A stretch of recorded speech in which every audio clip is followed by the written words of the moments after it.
It is my honor to introduce Senator Joyce Woodhouse. Please give her a round of applause.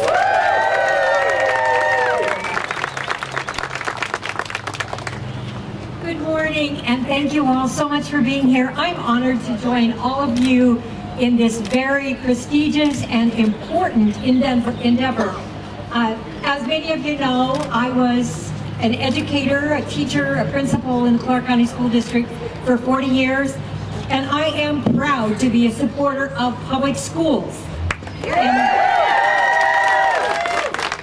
we know that investing in our public school system works. Take, for example, our Zoom School program, our Victory School program, those kinds of programs that last session and the session before we put dollars into in order to provide the right and the appropriate kind of education for our students. They work. I am not interested in draining tens of millions of dollars from our public schools. Our kids need the public dollars. I do not want to send our taxpayer dollars to private schools that do not have to measure student achievement or report their results. I do not want to send our taxpayer dollars to private schools that are not required to uphold basic civil rights for our kids. I do not want to send our taxpayer dollars to private schools that will serve only a very small percentage of Nevada's 460,000 students, while leaving the rest of those students in schools with even less funding, because that's what happens. The voucher programs drain money from our public schools and our children, and that is not right. Vouchers hurt our students, our kids, they hurt our families, and they also hurt the taxpayers of the state of Nevada. So that's why I'm standing with all of you today with this coalition to fight vouchers in the state of Nevada. I thank you. I thank you for your time today. Thank you so much for being here. I do apologize, I have to run. I have a meeting that started 10 minutes ago, so I'm heading back into the building, but we so much appreciate the work that you are doing and making sure that every legislator in this building gets the message that vouchers are not good for our kids. Thank you.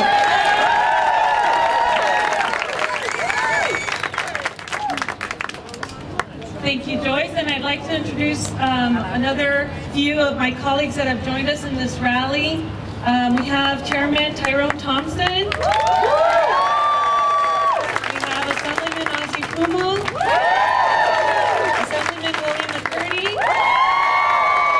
And Senator Julia Ratty.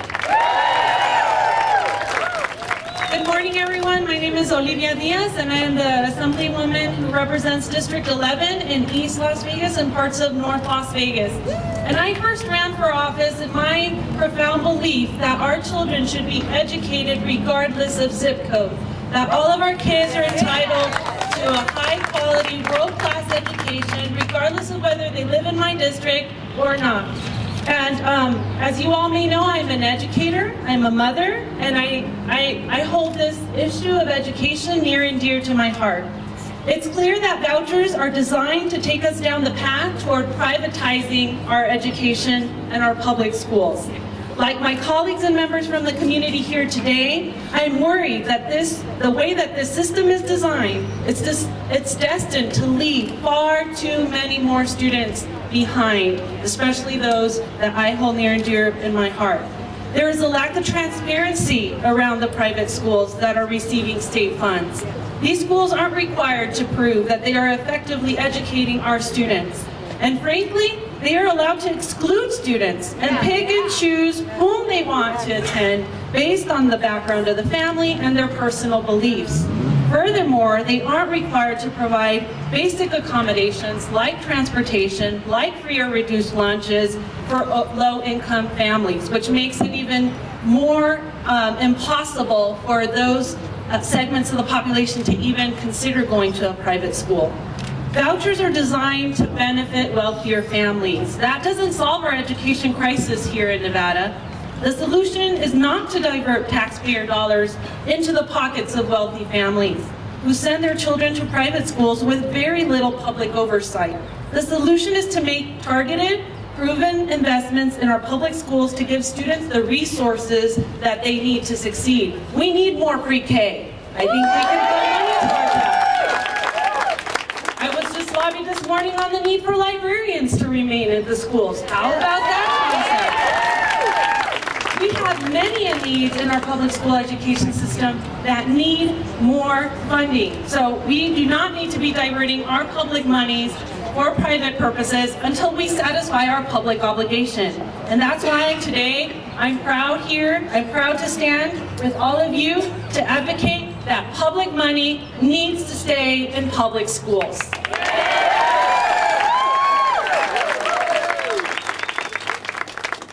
We're actually going to change up our agenda just slightly because we have two other legislators who want to say a few words. So Assemblywoman Brittany Miller, come on up. Everyone. I would like to, just like my fellow Assemblywoman Olivia Diaz, I am also a public school teacher. And I entered the field just 6 years ago because of a call to service that I have for education. We know one of the things that makes the United States so special and so different is our access to free public education for every child, period. Unlike other nations where it depends on your family background, your religion, and in some cases even your gender, we offer that pre-public education to everyone. That access to a public education is the tool that we use to pull ourselves out of poverty, to bring ourselves up into other levels, to go after careers and jobs and lifestyles that we choose. And imagine how many of us would not have those opportunities or choices if we didn't have access to public schools. So instead of taking away from public schools, we need to be building into public schools. Public funds, public services. Period. Public funds, public services. Imagine if we all started taking away from other public services, that we decided that, you know what, we don't appreciate the police department that serves us, so give me a voucher so I can go get a private security myself. Because that's the road they're going to lead us down as we start pulling away from these public services. And if I were to say that, if I were to say I need a voucher for police services or fire services or post office or any other state or federal services, they would look at me like I was a little strange. And there would be all kinds of arguments on why that's not possible or why that shouldn't even happen.